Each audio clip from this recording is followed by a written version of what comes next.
Mi trabajo lo he podido dar a conocer en revistas académicas y a través de los libros que me ha publicado la editorial Universidad de AFIP. Por ejemplo, me gusta resaltar la trilogía que he publicado de estudios sobre la crónica periodística, cuyos títulos son, ¿cierto?, La crónica Reina sin corona, Aprendiz de cronista y Narradores del caos. A lo largo de 10 años he consolidado esos 3 trabajos investigativos en formato de libro, pero también soy autor de crónicas y de testimonios periodísticos que he también podido divulgar en libros como, por ejemplo, Préstame tus ojos y Las llaves del periódico. Y siempre estoy como en esa doble función, ¿cierto?, impartir clases e investigar para enriquecer más las clases. El reportaje, que ha sido considerado como el género mayor del periodismo moderno, es una narrativa completa y compleja que se ha enriquecido con las nuevas tecnologías y con las nuevas herramientas con las que hoy se hace periodismo, ¿cierto? Lo escrito viene a ser ahorita complementado en el reportaje por lo audiovisual,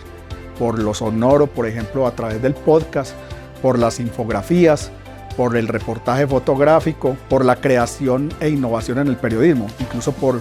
la viñeta, la ilustración, por el trabajo con los memes, por ejercicios con Twitter, hilos de Twitter, narrativos, informativos. O sea que hoy día estamos hablando con más razón de un género de verdad moderno, completo y complejo, que sin embargo tiene una apuesta por la investigación esencial, siempre necesaria en el periodismo, es decir, el acercamiento a la gente, la vivencia de los hechos constatados en los lugares donde la gente vive,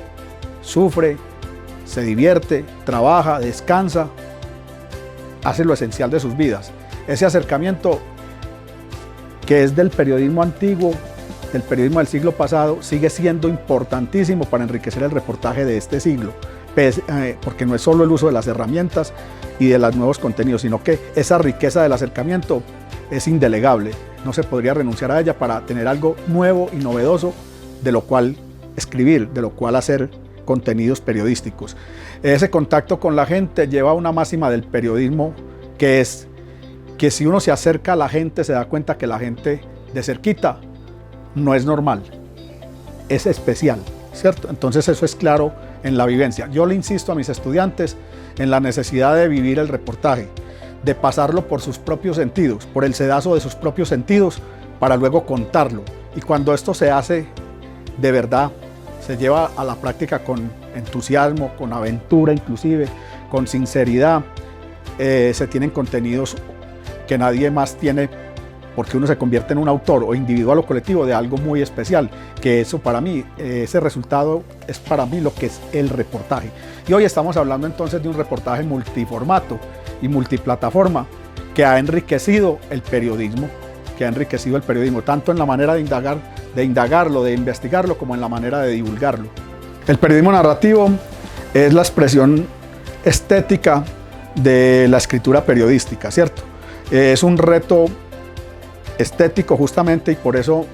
me valgo mucho de la aseveración de Gabriel García Márquez de que el periodismo narrativo es también un género literario, rico en expresividad, rico en el perfil de los personajes de los que se escribe, rico en atmósferas, rico en matices expresivos, por ejemplo el uso del diálogo, y sobre todo es un desafío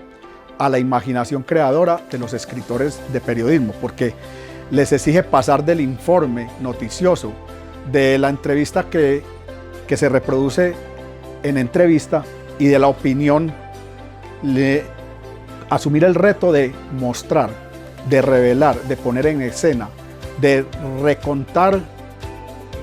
lo que se ha vivido y lo que se ha conocido como hecho noticioso o informativo o de interés humano. Es una versión creativa de la realidad y a la vez es una reconstrucción creativa de la realidad, que para mí enriquece el periodismo y enriquece también la literatura, pero enriquece también los contenidos estéticos y periodísticos, pero también literarios. Y si uno aprovecha esos contenidos para llevarlos a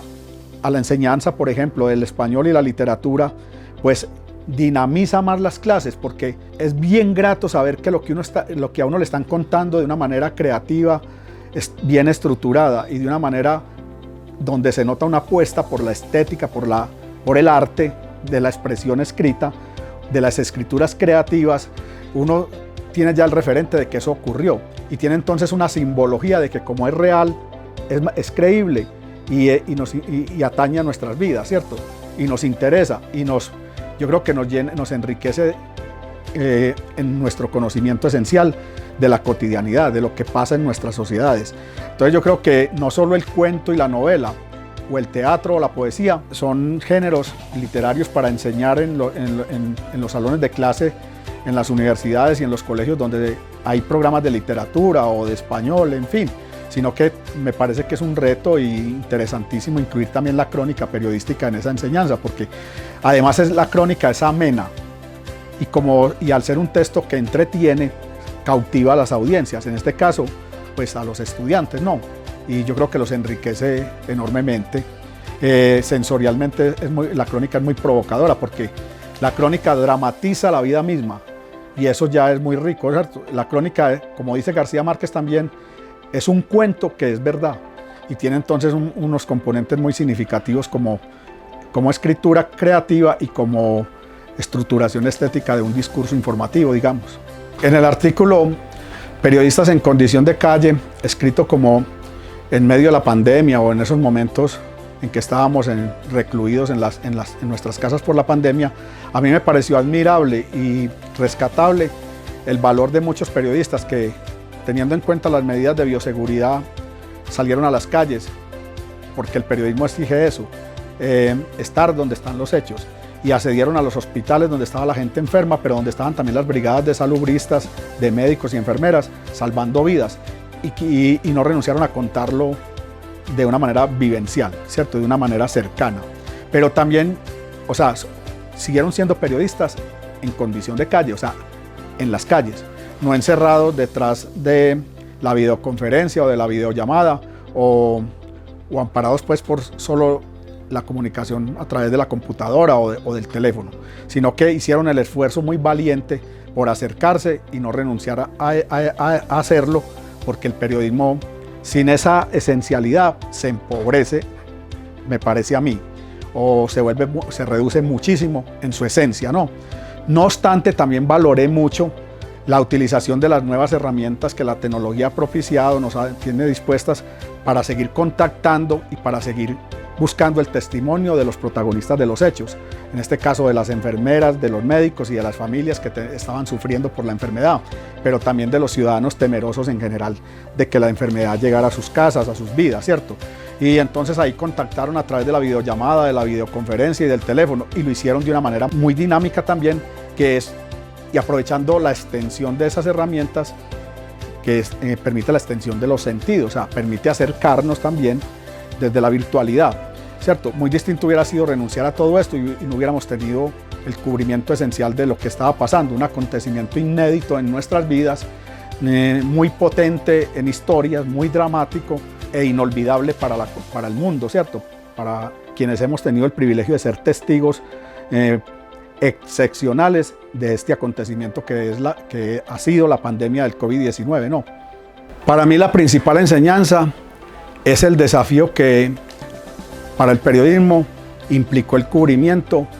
de la salud, del bienestar, la preocupación por estar saludables y el temor a enfermarnos. No estábamos preparados y no estaban preparados los profesores en las universidades que enseñan periodismo y los periodistas que ejercen el periodismo para hablar de la salud como gran tema de interés universal, de interés social.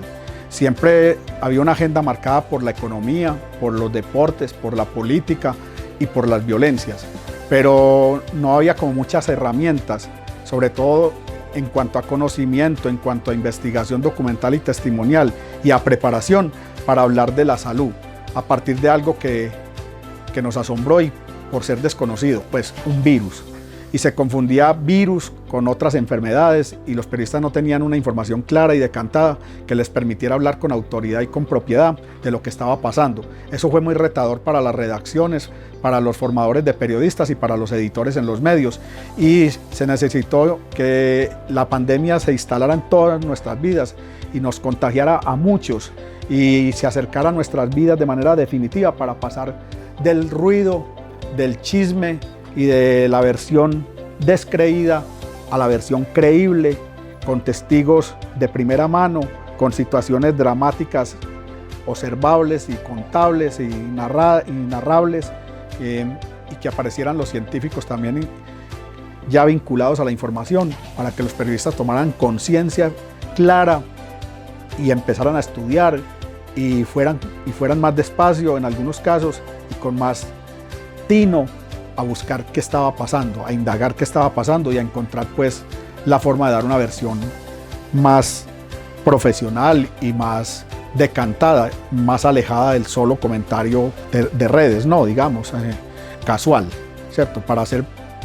Se tardaron mucho los periodistas en escribir historias completas de lo que estaba pasando con la pandemia. Se tardaron mucho tiempo en hacer ejercicios de periodismo de opinión a partir de la pandemia y de darnos cuenta de que este problema de salud irradiaba todo lo demás. O sea, tenía que ver,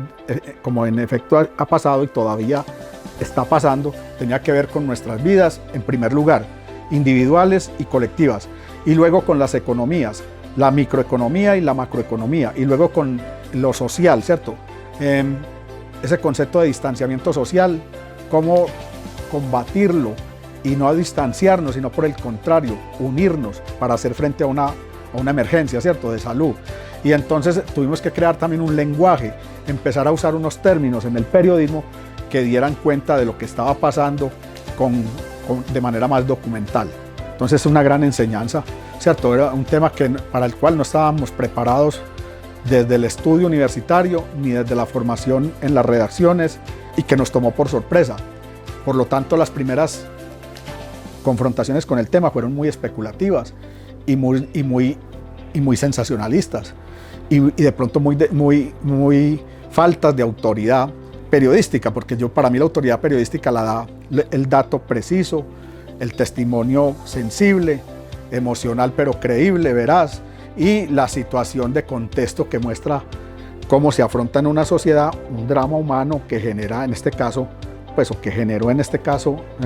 la pandemia del COVID-19. Y a las universidades les queda también la advertencia de que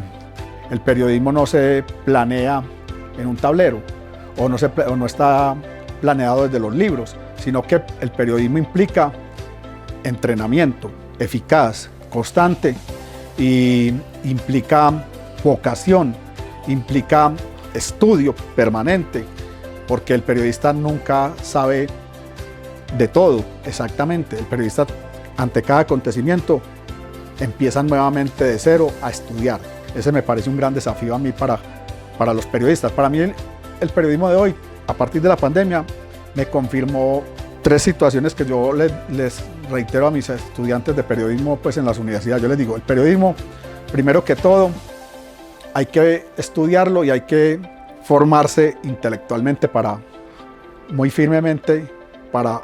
ejercerlo. Hay que formarse emocionalmente para tener el tino para entender el drama humano que hay en nuestras sociedades, en este caso por la pandemia, pero nuestras sociedades son bien dramáticas en acontecimientos. Y además hay que prepararse físicamente, porque el periodista que mejor ejerce el periodismo es el que, en virtud de que está bien de salud, físicamente está pleno, puede desplazarse, puede moverse y puede hacer un periodismo de más interacción con la sociedad, puede agotarse en el desplazamiento, ir hasta donde otros no van para poder confrontar y contar con más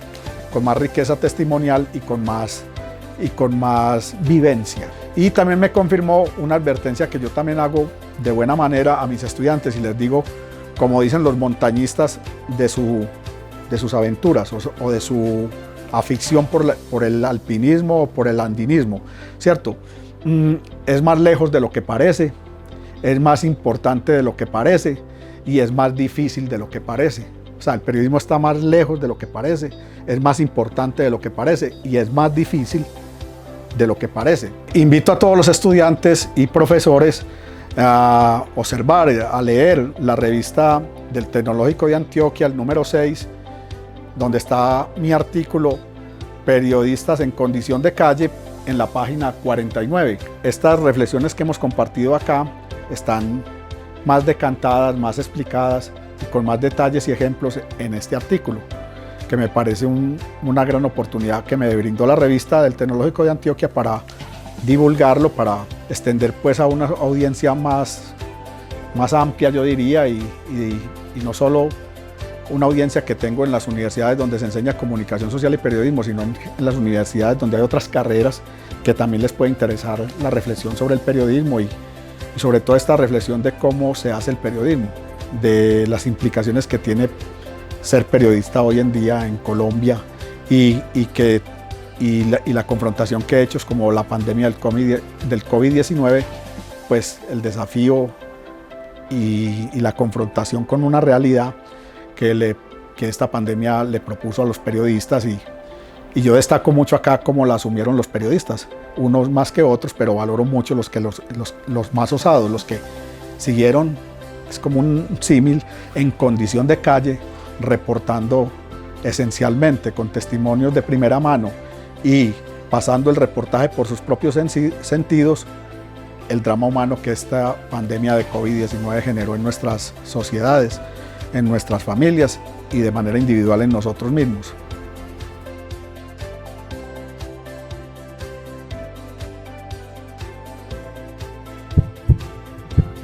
Unidos. Gobernación de Antioquia.